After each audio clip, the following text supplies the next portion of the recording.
So I actually had a couple of people ask me, why would you have rue21 featured in a WWD webinar given that they've just gone through a bankruptcy process? That's exactly why we should want to hear from rue21 to learn about how they're turning their business around. We tend to have two types of companies that come to us, those that are working to turn around their business and really recognize the need to do this and see in First Insight a tool and a platform that can really help them. There are also those who are quite successful, like Lily Pulitzer and Vineyard Vines, who realize that they need to keep listening to their customers to stay out in front. So rue21 absolutely has a very relevant story to tell, and I'm happy at this point to turn things over to Karen Pinney, who's Chief Merchandising Officer of rue21. Karen brings both a wealth of experience and, as you'll hear, a wealth of energy to absolutely everything she does, including this presentation. And Karen will share with you the story of rue21, why they engaged with First Insight, and the impact that it's having in their business. So over to you, Karen. Why rue21 is right. What better way to try and do a turnaround than have somebody with great experience and great knowledge help us expand our product base and do it much quicker. rue21 is part of the junior specialty section. And who are we? We live in fast fashion. I'm actually in Southern California in the fast fashion market, and our mission is to offer stylish apparel and accessories for guys, girls, and plus sizes in a very small box. We believe that everybody should look and feel great, and we believe that we are here to help bridge fashion and value for our customers. I want to say that we are one of the first people that have really embraced First Insight, all the way down from the top of our pyramid chain, from our CEO all the way down to our assistants. We have an amazing group of buyers who really are young and enthusiastic. And when they had a chance to play around with this technology, it became game on. They couldn't wait to see who was going to get the first 10, which was the perfect score on First Insight, where they knew they had a winner, and they would walk around basically ringing a bell. Did you see my 10? Did you see my 10? And they became very, very competitive. This was the first time these buyers could actually see, after coming out of a bankruptcy and some dismal numbers, to sit there and say, I've got a bestseller rack. No, wait, I've got 5 bestseller racks. And we could attribute great portions of that to First Insight. So why we really felt this was important for us is that we needed to pivot our business very, very quickly. Obviously, coming out of Chapter 11, it was critical that we reestablish who our customer was. We did a great marketing research study, but we really needed to dig down even deeper and get into the product piece of it. So we started to really look into who our customer was. And we've got a little bit of a unique customer base here.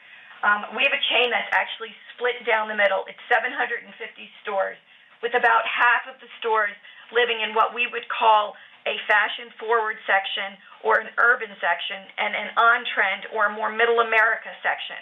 And so First Insight really allows us to take the products and get the customer's feedback very quickly and very in-depth discussions about what they like about the product, and it gives us a clear picture of who our customer is and really what they're willing to pay for it. And being in that value price part of the equation, this becomes incredibly important. Our First Insight results indicated what our customers' appetite was for the trend and how big and how fast we could make it. We worked with our planning partners to see where we could shift dollars around from what was working on First Insight and what wasn't, and to maximize those trends. We can take and figure out how fast we need to move that trend. Do I move it to a domestic production? Do I have enough time to move it to Mexico or China and make it even bigger and more of a value play? Where does it live on the fashion pyramid? This all came from First Insight. First Insight also allows the program to communicate with our customers. We actually got real-time data feedback from our customers, and that it wasn't just I liked it, I didn't like it. It was what they exactly liked about it. And our customers were extremely vocal. They were very excited to engage in it. And they had no problem telling us that they hated the color pink, but they really liked the color green. And who would have thought pine green and mustard would have been the top sellers for this season in the junior market? Well, we did, because we saw it on First Insight. And how did we get busy? Well, we got busy fast. And fast is the only way we know how to work at rue21. And First Insight was the perfect solution for us. We found that we needed to begin this study in March, and we needed to predict what we were going to do for back to school, and that is a very, very short lead time. We deploy our tests about every 2 weeks, and we read them within 2 to 3 days of the test closing. We initially had some pushback by some of our more senior buyers. And why did we have that? They didn't understand what artificial intelligence was and what it could really do for us, and how it could turn a star into a superstar. This became a competition with my team, a friendly competition, but a competition.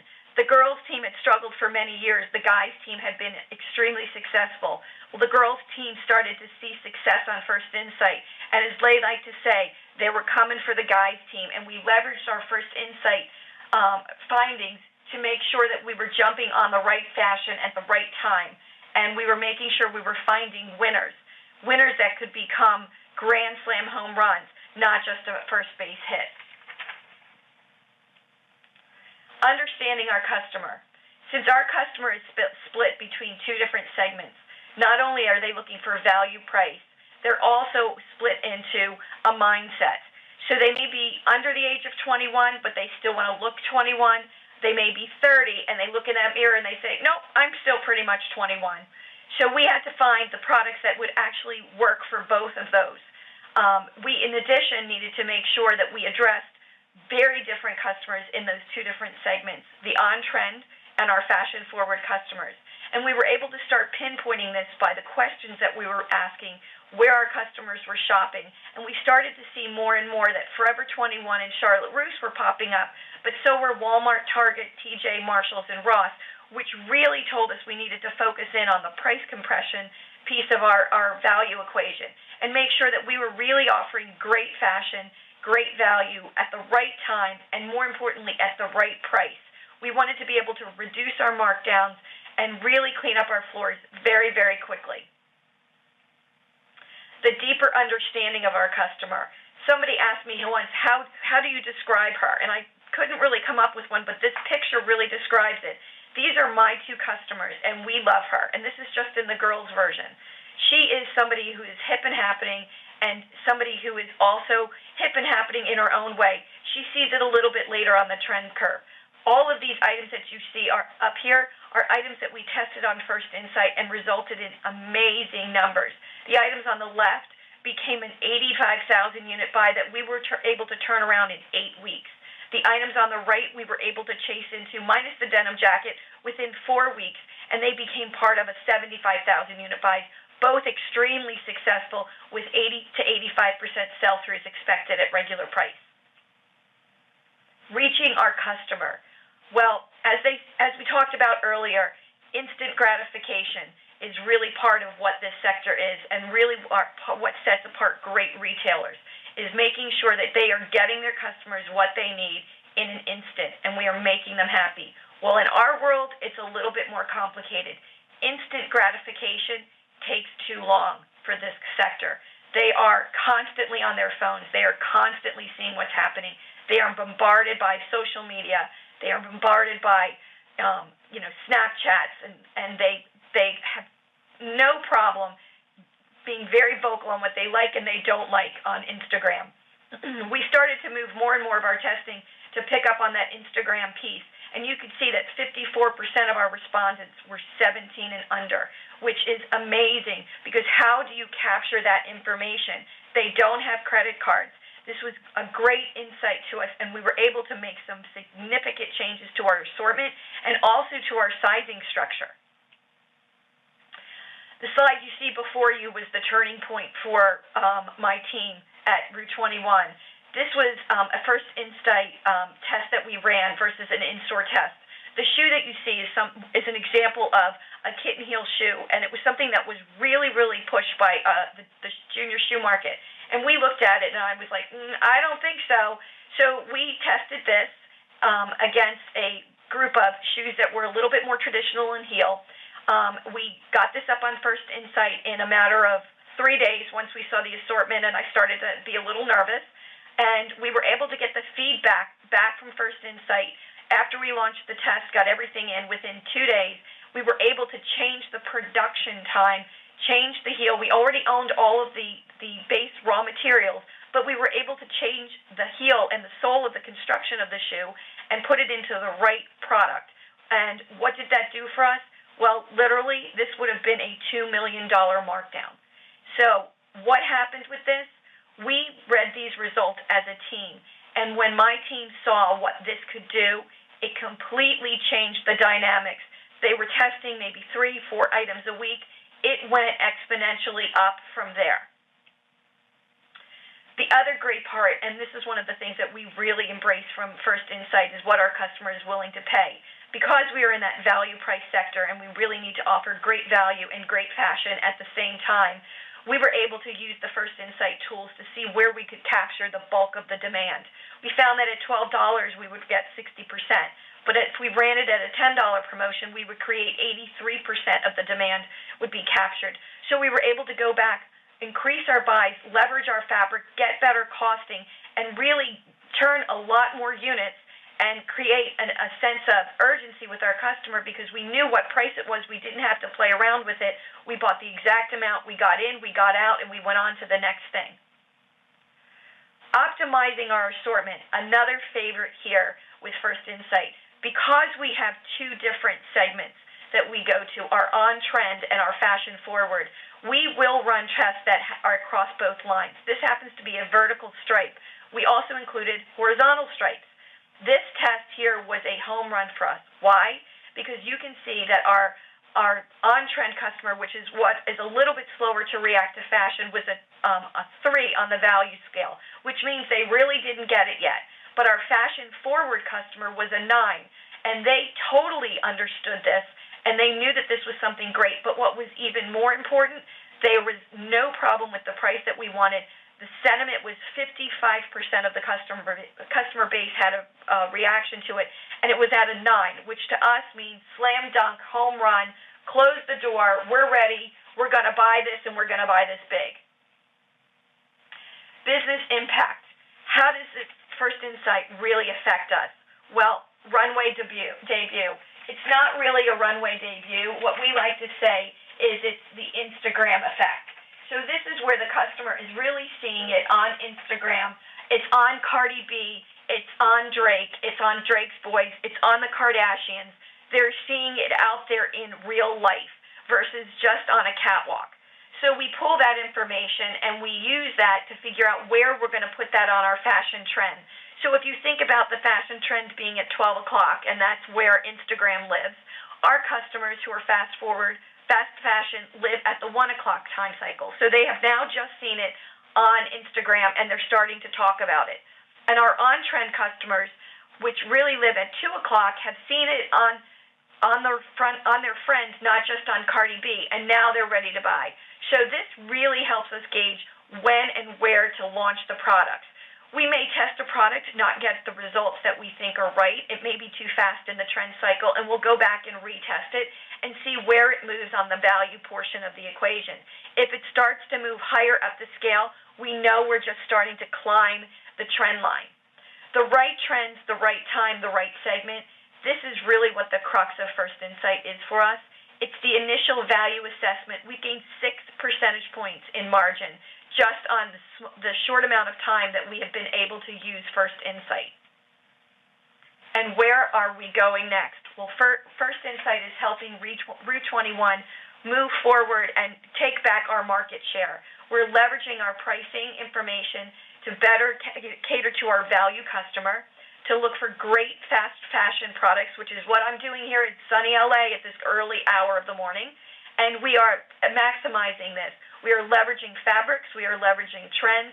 We are making sure that we are using the strategic portion of First Insight for planning the season. We work with our planning partners who are amazing at helping us juggle moving money around and being able to chase into trends at the drop of a hat.